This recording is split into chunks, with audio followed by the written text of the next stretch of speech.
We spoke to this man a couple weeks ago. Said, man, can't wait for the Black Friday game. First time in history. This should be dandy. And then the Jets had one of the most embarrassing plays in NFL history. Well, it's time for a rematch. Let's do this thing.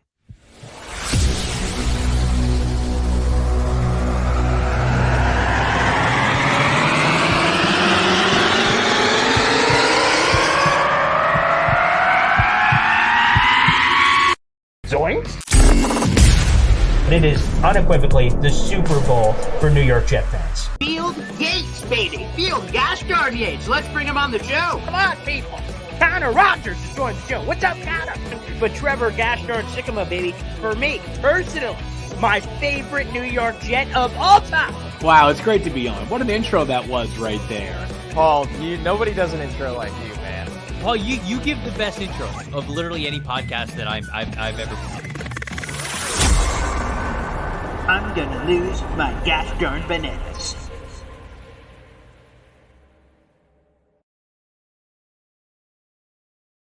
Good morning, everybody. Welcome to Boy Green Daily, a daily New York Jets video show. It's also available wherever you find your audio podcast as well by simply searching for Boy Green Daily. We're streaming live to Facebook, YouTube, and Twitter. And StreamYard making a couple updates. I could see when people from Twitter join now. So 1804 Zombie, welcome to the show. And everybody else on the Facebook, YouTube, and Twitter world, make sure you show your support for the program by liking the video and also hitting subscribe wherever you listen, watch, and follow. Without further ado, every time the Jets and Dolphins play, I talk to this man. He's the number one call. You know, when I'm on Who Wants to Be a Billionaire? And all of a sudden they ask me, who wants to be a millionaire? And they say, phone a friend. I'm like, okay. The music, dun, dun, dun, dun. I'm like, Brian Miller, Finfanatic. That's my call. Lock it in. And then they lock it in, they make this call. So here we are. I'm making my phone a friend option that is available on every game show. And here he is, Brian Miller for Jets Dolphins. Good morning, Brian. Good morning, Paul. And then you hear, oh, from the audience. Yeah, the crowd reacts. Oh, jeez. Okay, hopefully this guy has the answer that we're all looking for. Well, if that is true, then my question that I would present to you that I need some insight on is what the hell's going on with the Dolphins, Brian? Because I'm going to be honest, a couple weeks ago after the Dolphins beat the Jets, you know, obviously that was embarrassing fashion, but I took a step back and said, man, this Dolphins team is going to be the number one seed. I'm like, wow, man, the path is clear. I looked around the AFC and said, man, this team's got some moxie. They got some, I was telling you that, man, this feels like the year. I know that it's early, you know, a handful of weeks ago, and now we're where we're at, but boy, it seems like they had it on the, and maybe still do. It's not over, but, you know, they had it to really be in a really good position, and there's been a fumbled bag in a lot of respects. What the hell's going on over there? Yeah, I don't know. And it's one of those situations where I think fans are looking at this going, okay, the Ravens got beat, you know, the Eagles got beat by the Jets. You know, the Chiefs have gotten beat. The 49ers have gotten beat by teams that are not very good or teams that are below 500. And a lot of people are saying, hey, this was Miami's week. You know, it was just everybody's done it. Now they did it. I'm not buying that. There's a lot of injuries on this team, and I'm not using injuries as an excuse. The Jets have had a ton of injuries this year. You don't use it as an excuse. But, I mean, the reality is when your offensive line is starting third-string players in three different spots, you're probably going to have a problem. But there's no excuse for that either. This game last week, you talk about losing in embarrassing fashion. Your team was up 14 points with 4 minutes left in the game. And you gave up 2 touchdowns to a rookie quarterback and a team that hadn't scored much at all. And you did it within the span of 3 minutes. So, there's some problems. They won't say there's problems. I think this was a situation where they were simply overlooking the Titans. And I think that they were starting to count their chickens, and they were looking at the playoff scenarios and saying, we can do this and we can do that, and this is going to happen. And you forget what's in front of you. You know, they say every week you take it 1 week at a time. I don't think Miami took it 1 week at a time this week. I think they'll take the Jets 1 week at a time. Yeah, see, that's interesting because you probably already answered my question then, but I've been presenting this to a few different people throughout the week because there's two ways to evaluate what just happened on Monday Night Football against what was a 4-8 Titans team. Number one, Dolphins are angry. They're turning green. Angry Dolphin. You don't want to play angry Dolphin because they just lost there. So they should be more amped up for this game than normal because they're more alert after what the hell they just got slapped in the face. Right. Or there's number two. The Jet side of this is, well, that's a little vulnerability. There's a little Dolphins blood in the water. Look at this team. They just lost at home to a 4-8 Titans team. If they lost to a 4-8 Titans team at home, what the hell is going to happen when we come into town and there's like an inspirational, hey, maybe they're not what the record says they are. Maybe there's a chance here. And then they go back and say, well, it was 10-6 at the half before craziness ensued, and maybe a little belief. If you were to pick one side of the other in terms of interpretation, where would you lean heading into this one? I don't think I would pick a side. I think I'd stay right down the middle because I think you're right. It could go both ways very easily. Okay. The mentality in Miami, I don't think anybody really knows what it is. I think the players are a little bit shocked, but at the same time, I mean, this team plays very well against bad teams. They didn't last week. So is this the biggest question, I think, to answer that is Tyreek Hill going to play? Because I'll be honest with you, I look at this offense and I go, this is a one-man show. You got Raheem Mostert, who is unbelievable this year. He just tied the single-season touchdown record for the Dolphins. And he's done it in, what, 15 weeks? Right. Yeah, there's no games to go, of course. Yeah. So, I mean, he's blowing this out of the water. But when you saw last week, when Tyreek Hill went out early, the whole concept of the offense was a lot different. And Miami really couldn't recover from that in terms of their passing game. And the first thing that they did when he came back in the second half was throwing the ball. And then his ankles flared up again. And he spent most of the time on the sidelines. So I want to see what Miami can do if Tyreek Hill isn't in there, because there's a good possibility that he won't be. And if he's not in the game, I don't know what this offense is going to look like, to be honest with you. And I don't think anybody really does unless they stick to the run game. They pound it down the Jets' throats. They wear you down, and we have a very close game in the first half, and Miami starts to run away with it in the second half. Otherwise, this is a game Zach Wilson's got confidence in himself again. You know, coming off of that, I guess you'd call it the MVP week or whatever, most or the player of the week. Yeah. So there's two different sides of the fence. I mean, here the Jets have been trampled on and dogged in the media, and now their spirits are up and they're having confidence. And, there's nothing better than playing spoiler when you are not going to make the playoffs, especially against a division opponent.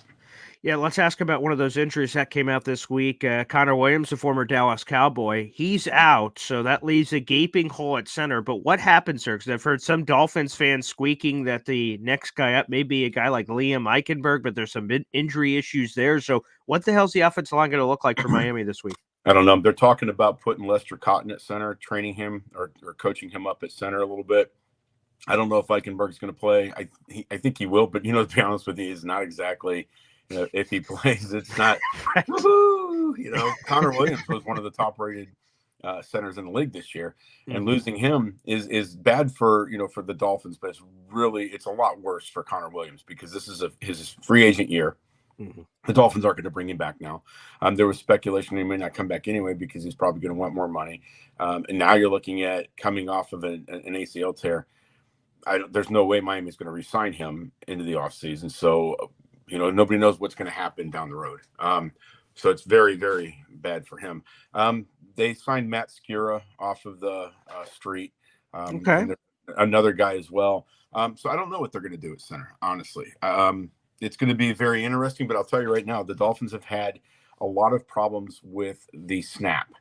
And whether it's in shotgun and the ball's too high, coming in too late, coming in too low, whether it's at the, up on the line under center and that exchange, that's something that I would watch for this week because it's been a problem throughout the season. And this week could be a problem again, a big one, and it could have a major impact on the game. Again, we're speaking of Brian Miller, Fin Fanatic here on the show. I'm just curious. This one's just a random detour. While I was watching the Titans game, what's up with Tua slipping? Like it's at home, but it happened, of course, on the ending quote unquote play. I know the Titans had to run a few plays to end it, but he slipped there, and then he slipped early on what could have potentially been a conversion. He just fell. Like, is that just two weird random circumstances? That's something he's been battling with all season. What's going on there? Yeah, I don't know. I mean, I think the NFL, of course, mandates that he falls at least twice a game. Because it's fixed. So that was Yeah, um, obviously the script. The it's script. interesting because one thing I will say is they just relayed the sod that week. So maybe that was an issue. Maybe I don't know 100%, but they did lay the sod last week. So maybe that was a problem. I don't know. I don't know. I have an answer for it. It was very weird because it was at the most inopportune times. Yeah. And there's no excuse for it. I'm sorry, there's just none. And then to not even bother to try to get up after one of them. I mean, you just gotta lay there, make a play, try to do something. Yeah. So I don't know. A lot of questions around that particular person right now. So. And a thing you hate to see. We of course talk before these games, so we don't get a chance to talk after until the rematch, of course. So Jalen Phillips goes down, and unfortunately I just knew immediately. I went, Yeah. there is no way, and especially the way he described the Hard Knocks and everything else, that it just feels like someone steps on your leg when you just go and fire, and then it just goes out, and then but obviously there's no one behind him, which is like the scary thing. It just scary stuff. So Jalen ends up going out for the season. I saw a familiar name, a longtime former first rounder, the old man Melvin Ingram, joins up with the Dolphins this week. Is there a one-for-one replacement that's available, or is it this committee approach that has to take place for a player as talented as Jalen Phillips? What a freak. I love that guy. Yeah, it's interesting with Phillips. Obviously, you guys know what it's like to lose somebody to Achilles, and it was a very similar situation. I mean, if you watch the replay, you see the wobble in the calf. Yes, yeah. And that was, as soon as they showed it on replay, you knew that was the issue. But as far as replacing him goes, I mean, they've moved Andrew Van Ginkel down, and he's done a very good job playing off the edge like that. The issue Miami has is they've also lost Jerome Baker.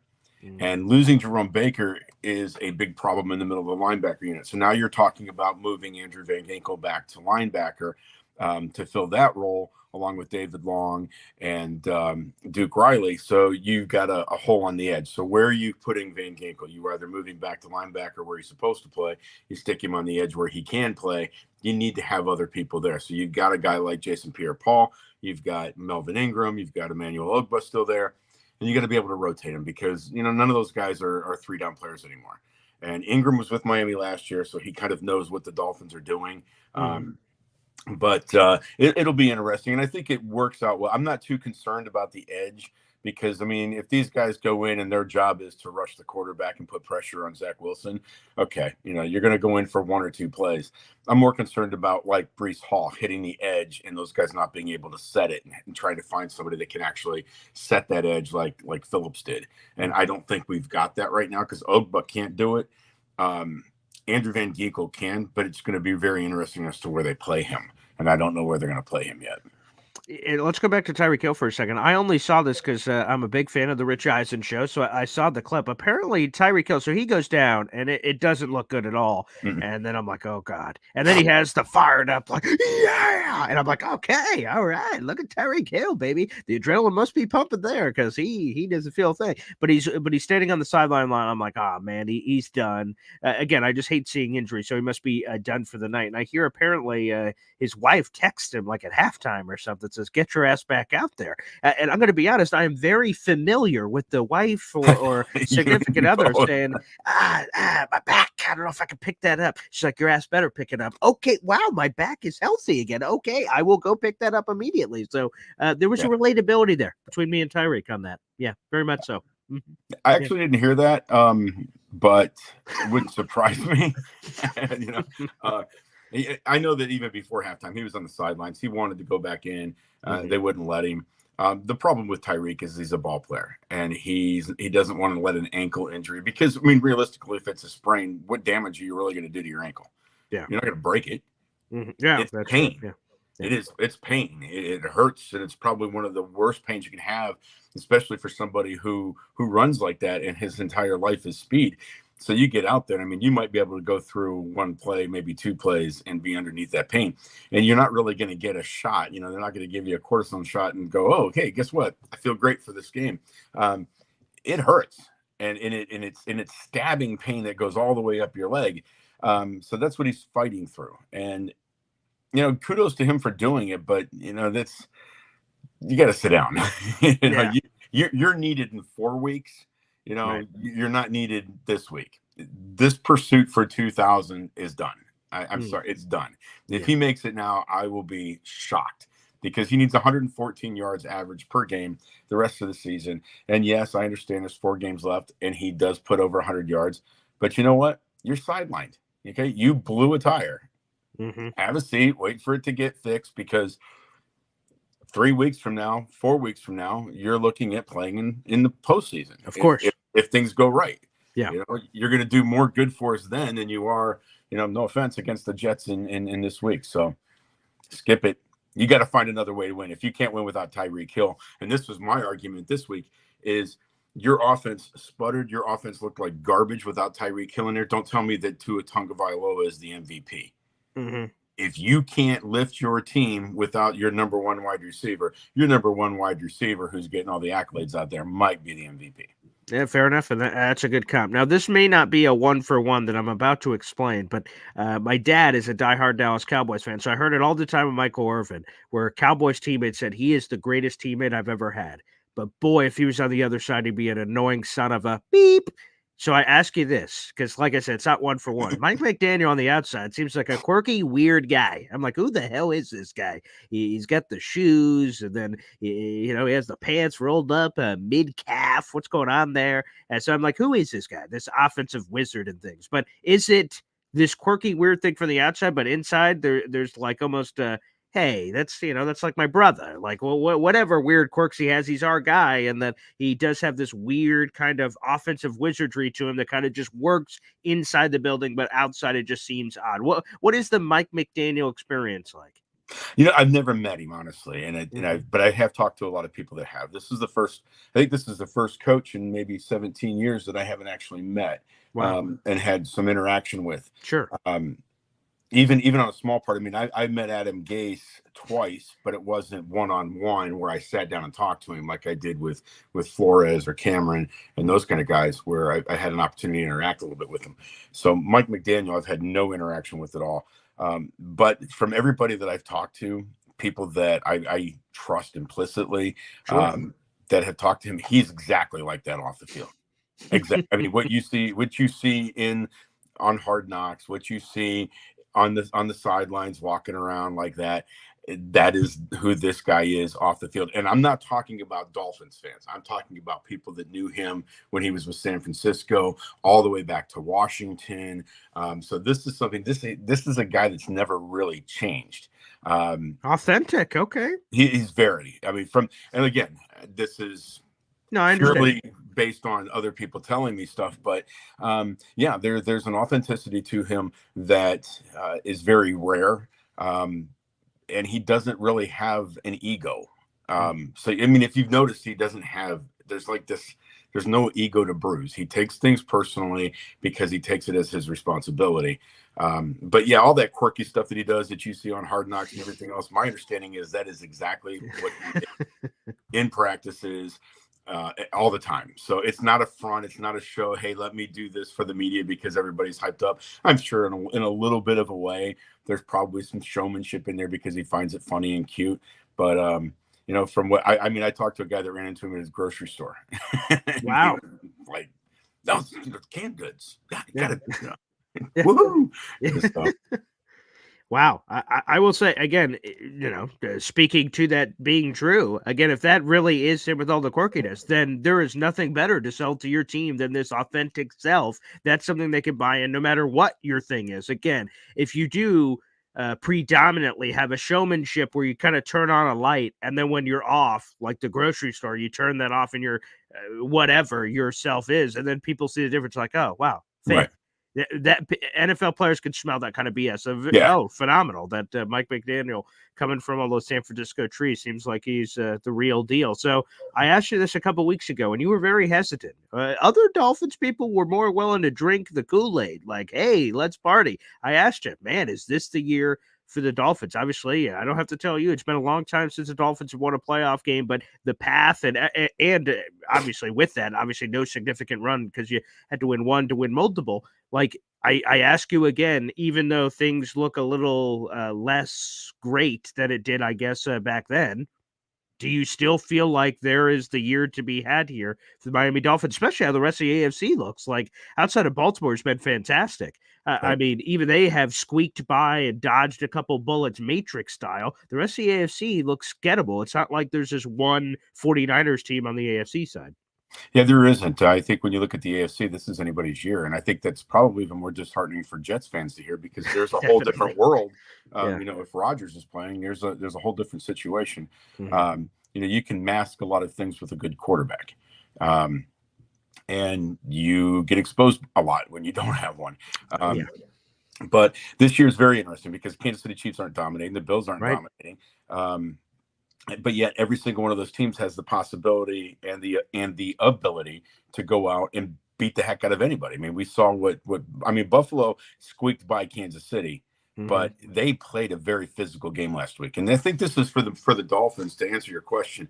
I have some very, big reservations about this team because we're now in the stage where the Dolphins now have the worst schedule or the toughest schedule in the NFL.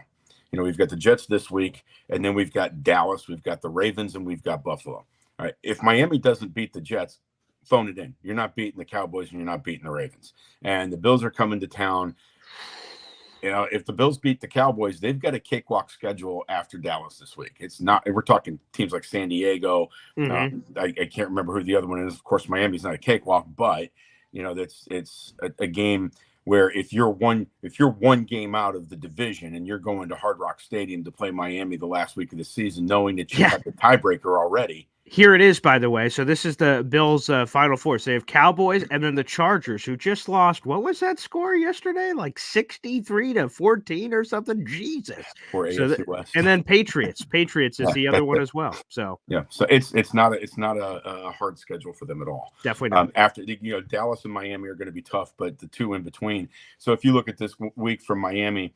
If you ask me this question on Monday, it might be a little bit different because a win for Miami this week and a loss by the Bills to the Cowboys, this should have been Miami's clinch week. Miami should have clinched the division this week. Had they won last week, we're still talking a 4-game, a 3-game lead. You're talking potential for a 4-game lead.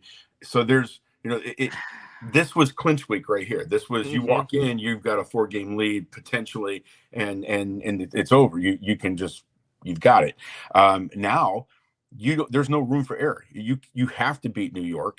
You're going to have to knock off the Cowboys, and you're probably going to go into the final week because the Bills. I mean, if the Bills don't lose to Dallas, you're talking I'm guaranteeing you right now, if the Bills don't lose to the Cowboys, week 18 between Miami and Buffalo is going to decide the division, and that's my prediction. Oh my God! And I don't care. I mean, Dolphins fans are going to go, "Oh yeah, you're a real big fan here." No, I'm a realist. I mean, I'm looking at what's going on with the Dolphins, and I look at their schedule, and I don't see, unless Miami steps up, you're not going to beat all 4 teams. You're not going to run the table here.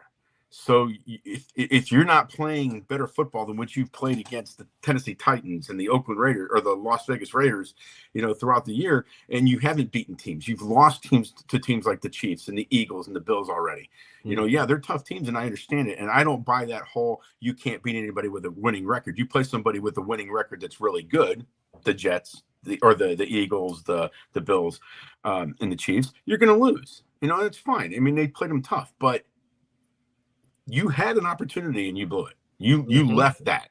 So now you put yourself up against the wall. You need the Bills to lose. You need to win at least 2 games, 3 games out of the last 4 to lock it up. You could have done it this week. You didn't. And now, you want to start sitting there on Hard Knocks talking about how you're counting scenarios and what can happen. Mike McDaniel said very clearly at the end of Hard Knocks, we're not the number 1 seed anymore, and we're probably going to have to play the first week. Well, you're right. You probably are, unless you get your act together and get out there and start playing football.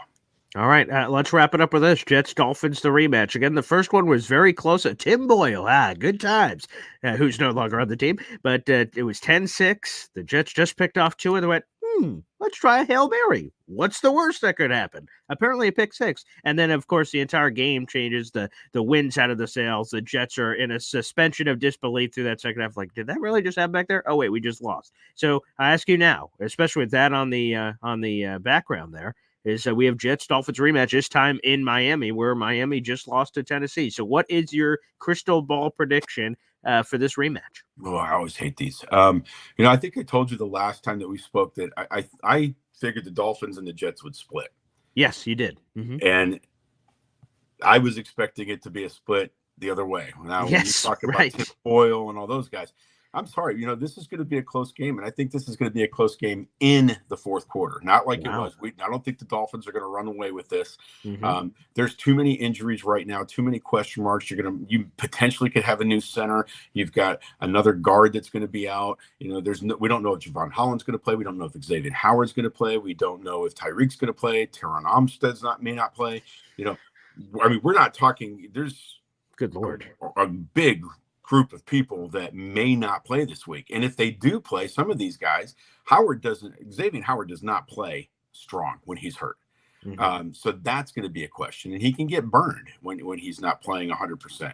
So there's a lot that's going to go into this. And I think that's the reason why this game is going to stay close. I think Miami, the defense is going to have a chip on their shoulder. And I think that they're going to not want to see that happen. So I think we're going to see some things mixed up for Zach Wilson. I think the Dolphins are going to win this one. They should win this one. They should, yeah. You're at home. You're coming off, like you said, you're coming off a bad loss. You should be angry Dolphins. And if you're not, it's a bad sign. Yeah. If let me put it this way: if the Dolphins can't win this game, mm-hmm. there's issues that go beyond simply, hey, our wide receivers hurt. This is an issue where your play call. I still don't understand the play calling. I like Mike McDaniel, but everybody does it. Every team goes, what the heck are you doing? Why are you calling this? Miami's no different.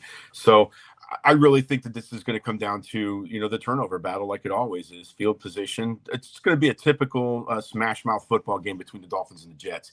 And the Jets would love nothing more than to open a door a little bit further for the Bills and say, come on, man, let's come on in here. These guys aren't that bad. And at the same time, the Dolphins, like you said, they're up against the wall. Who are they going to come out and be this week?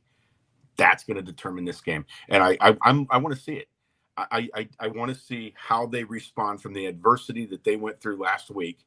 I know you need to get out here, but there was the one image that sticks in my head the most from Hard Knocks was the wife of Raheem Mostert and his mother-in-law and whoever the other woman was sitting in the stands completely by themselves after everybody had gone. And you hear the wife say, is this reality? Is this for real? And the shock on their faces. I hope the players had the same exact shock in their minds so that when they came into football on Monday or on Tuesday or Wednesday to look at the game film, they sat there and they went, what in the hell did we do? Yeah. Because if you come in and go, no, whatever. And then you feel, okay, well, we can't win because Tyreek's hurt or because this guy's hurt or this guy's hurt. You're not going to win this week either. And you're not going to win next week. And you're not going to beat the Ravens in Baltimore. And then the Buffalo Bills are going to come to town. They're going to smack you in the mouth. And the next thing you know, you're sitting there going, wow. Think about this. And I'll let it go. Yeah. The Dolphins are 9-4 right now. They were 9-3 last week, obviously. Mm-hmm. Okay. Yeah. Mm-hmm. The next 4 games, if they lose to the Jets, they could very easily lose the next 4. That would be 5 like they did last year, finish 9-8 just like last year, and either squeak and slide into the playoffs or they completely miss it. And that is something that you talk about Mike McDaniels and people buying into his stuff and him being quirky and all that. That happens, and people are going to start questioning whether or not he should be coaching. Wow. It is going to be an interesting battle of ideologies. To your point, how does the Dolphins respond to adversity? On the other side, the Jets, how do they respond to good news? They were on a 5-game losing streak before that. Can you repeat the same formula? Can you go back to the restaurant and say, what was that recipe again? And can they do it? That's something the Jets have not been able to do historically, especially Zach Wilson specifically. When he said great games, he has not followed it up with other great games. Again, how will they respond to that level will be fascinating for this matchup. Brian, we've been doing this for many, many years, and hopefully cheers to many more years to come. Love talking Jets Dolphins with you, brother, and hope you enjoy the game this weekend, pal. Yeah, bittersweet, man. The season's over for us. You and I me. know. We Yeah. don't talk again. There's no playoffs in our future. Yeah. Have a great holiday, Paul. You All guys right, be you safe too, up there, brother. and blessings to your family. Thank you for having me. Yeah, happy holidays. And thanks, everybody, for joining us. And thank you so much. We'll be back tomorrow morning with Ty Butler of ESPN. So thanks, everybody, for joining in. God bless. Take care. Happy holidays.